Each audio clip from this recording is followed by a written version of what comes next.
Assalamualaikum warahmatullahi wabarakatuh. Selamat siang, salam sejahtera bagi kita semua. Izin memperkenalkan diri, saya Eko Budi Setiawan dengan nomor NIM 3520101428 dari kelas IE 20C6.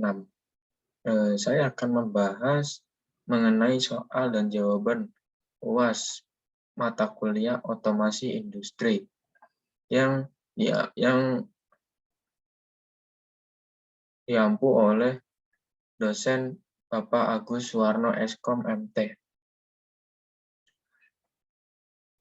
Slide selanjutnya ini berisi soal. Soal yang pertama, jelaskan mengenai FMS dan peranan FMS terhadap otomasi industri. FMS atau Flexible Manufacturing System adalah suatu sistem manufaktur otomatis dengan volume dan variasi produk level menengah yang dikontrol oleh komputer. FMS meliputi spektrum lebar dan aktivitas manufaktur seperti mesin-mesin produksi, metalworking, fabrikasi, dan assembly. Di sebuah FMS ada suatu kelompok part-part dari produk-produk dengan karakteristik serupa yang diproses. Komponen tersebut merupakan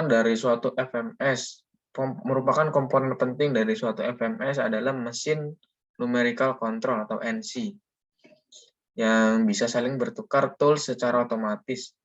Sistem material handling otomatis untuk memindahkan part-part di antara mesin-mesin dan station fixturing atau berupa automated guided vehicle atau AGV dan robot.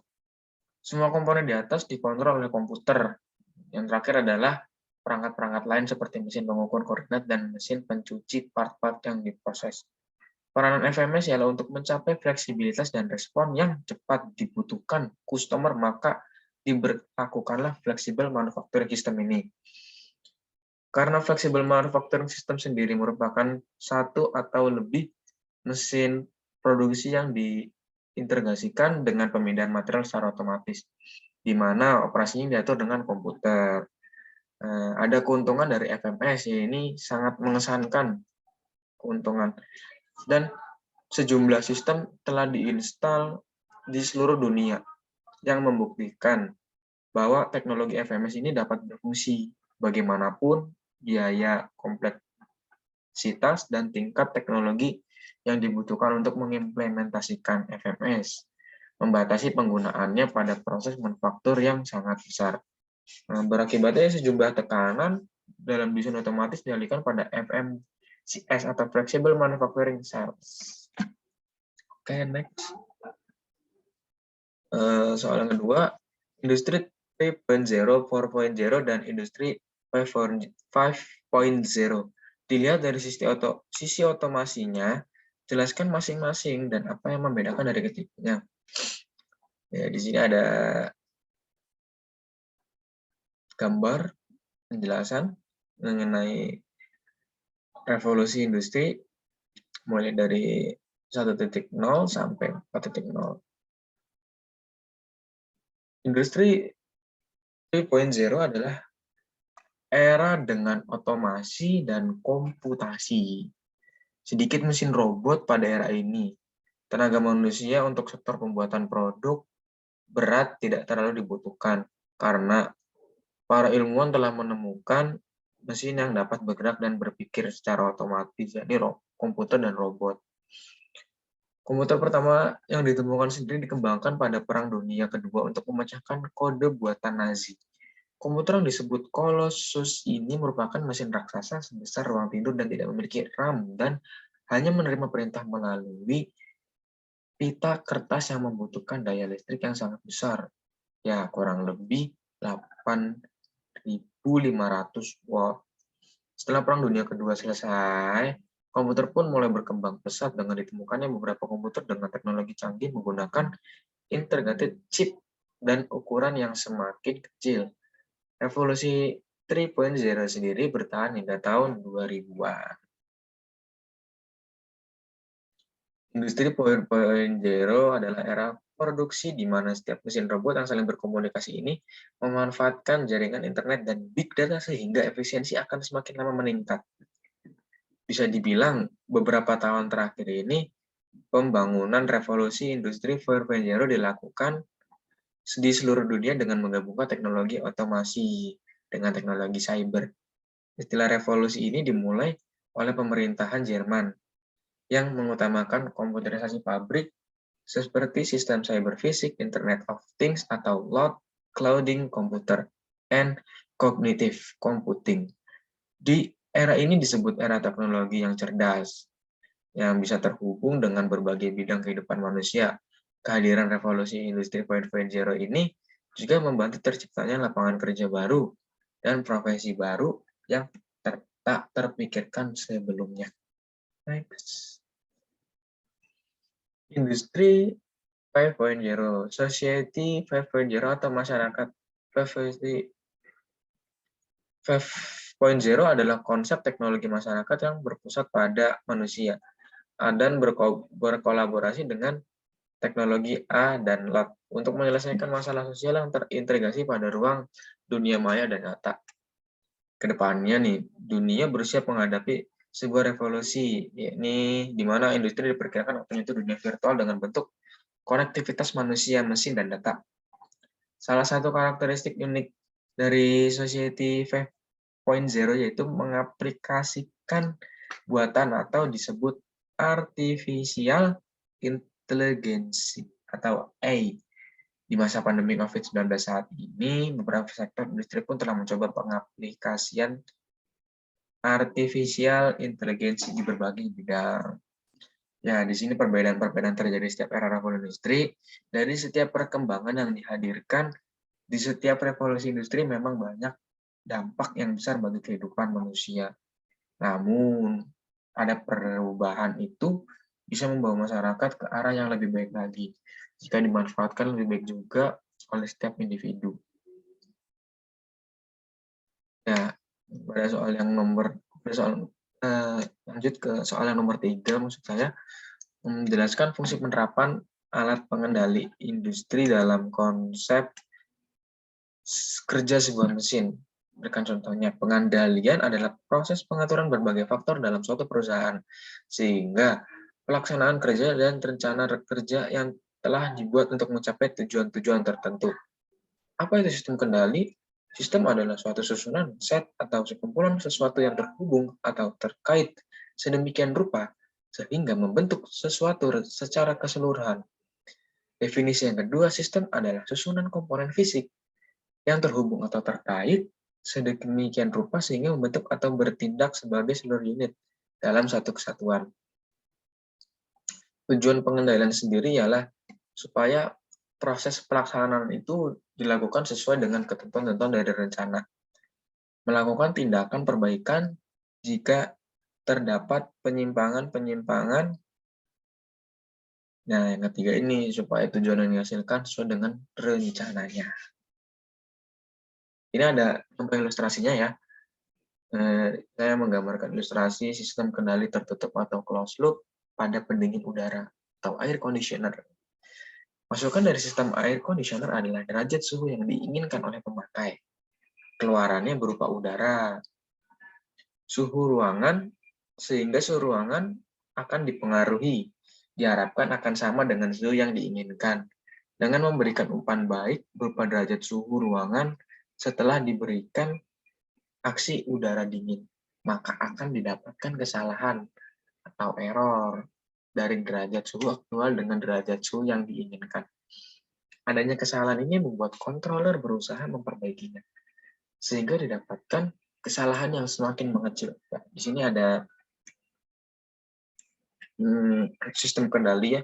Di sini merupakan ada suhu udara dalam ruangan yang diinginkan, dan kemudian ada sensor suhu, controller, operasi pendingin udara, suhu udara dalam ruangan yang diinginkan, udara panas dari luar, atau udara panas tubuh dan sebagainya. Jadi udara panas tubuh ini masuk, kemudian suhu udara yang diinginkan, kemudian ada controller, ada sensor suhu. Dan kemudian semua ini ditentukan agar mencapai suhu yang ingin diinginkan. Nah, kemudian dioperasi pendinginan udara, suhu udara dalam ruangan yang diinginkan. Ya, jadi terciptanya suatu pendingin udara untuk mendinginkan ruangan, dan sebagainya. Jelaskan tujuan memahami dasar gerbang logika. Gerbang logika sendiri adalah penyusun elektronika digital yang setiap cara kerja rangkaian menggunakan prinsip aljabar boolean. Pada dasarnya dalam ilmu elektronik, suatu masukan dan keluaran dibangun oleh yang namanya voltase atau arus. Voltase ini biasanya dihubungkan dengan saklar. Ya, di sini ada macam-macam gerbang logika ya. Tujuan utama dari gerbang logika sendiri adalah untuk membentuk sebuah jalur digital agar semua komponen-komponen yang dapat saling terhubung dengan baik, sehingga suatu perangkat elektronik berjalan dengan baik juga. Selain itu, gerbang logika dapat berfungsi sebagai suatu sistem untuk memerintah atau menerjemahkan suatu perangkat. Berikan penjelasan mengenai PLC dan cara kerjanya. PLC adalah Programmable Logic and Controller, penyimpanan program yang telah disimpan dan dapat dibuat ke dalam memori disebut dengan programmable. Arithmetic dan logik di input untuk mendapatkan proses dan kemampuan disebut dengan logik. Pengontrol dan pengatur proses untuk menghasilkan output sehingga menunjukkan kemampuan disebut dengan controller. Pemrograman yang dilakukan pada PLC mampu mengerjakan perintah dari variabel masukan secara terus-menerus sehingga dapat mengontrol nilai keluaran atau output. Program pada PLC ini untuk mengganti pekerja.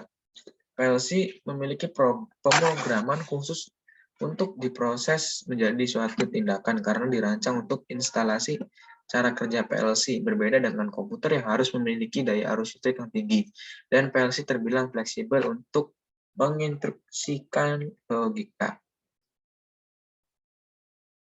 Ya, di sini ada alur cara kerja PLC, di mana untuk mengendalikan PLC cukup sederhana ya. Berikut cara kerjanya. Pertama, sinyal input diterima oleh PLC, kemudian PLC akan menerima informasi dan mengerjakan logic program. Output dikeluarkan oleh PLC menuju output device sesuai logik yang terdapat pada program. PLC mendapatkan sinyal input dari input device, benda pemicu eksekusi logika atau program pada kerja PLC disebut dengan PLC input device.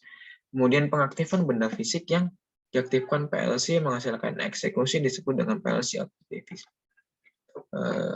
Langkah pertama, pahami terlebih dahulu istilah diskrit dan analog, karena output dan eksekusi akan diterima oleh dua alat ini. Jadi sinyal 0 dan sinyal 1 akan menghasilkan discrete input, dan sinyalnya 0, 1, 2, 3, 4 merupakan rank dari analog input device. Begitu juga pada output. Pada discrete input device, input jenis ini contohnya adalah switch. Switch yang paling populer adalah toggle switch yang memberikan logika 0 atau 1. Push button adalah jenis lain yang hanya sementara, sedangkan pada toggle permanen memberikan logika 0 atau 1. PLC dapat bekerja sesuai keinginan dengan melakukan pemrograman terlebih dahulu. Maka dibutuhkan pengetahuan lebih untuk mengetahui PLC. Kelebihannya dapat menggantikan sistem relay konvensional karena harganya relatif murah, lebih fleksibel, jangkauan yang luas, sistem dapat diperbarui. Kekurangannya adalah aplikasi statis kurang cocok dikombinasikan dengan PLC ini. Suhu yang tidak stabil, maka ketahui terlebih dahulu untuk dapat menerapkan cara kerja PLC. Ya, PLC memiliki beberapa merek yang berbeda. Berikan tanggapan mengenai hal tersebut. PLC memiliki 15 merek terbaik, diantaranya ABB, Allen, Bradley, Siemens, Honeywell, Mitsubishi, Yokogawa, Toshiba, General Electric, Omron, Schneider Automation, Reliance, Hitachi, Motion, Automation Direct atau PLC Direct, Kyoyo, Cutler, Hammer. Saat ini banyak brand dan jenis PLC yang digunakan dalam industri mulai dari low end hingga high end. Berikut adalah beberapa merek dan jenis PLC yang banyak digunakan di industri. Ada Ali brand, Allen Bradley, maaf, softwarenya RS Logic, tipe logiknya 5 family PLC ini 5, tipe logik 500 family SLC 500N micro logic 5000 family control logic compact logic and flex logic Siemens dan Omron. Berikan penjelasan mengenai CNC sertakan contoh atau gambar sistem mendukung penjelasan. Mesin bubut telah digunakan awal mula mesin bubut telah digunakan sejak abad 19. Wah, lama juga ya. Dianggap sebagai salah satu tulang punggung dari sektor manufaktur.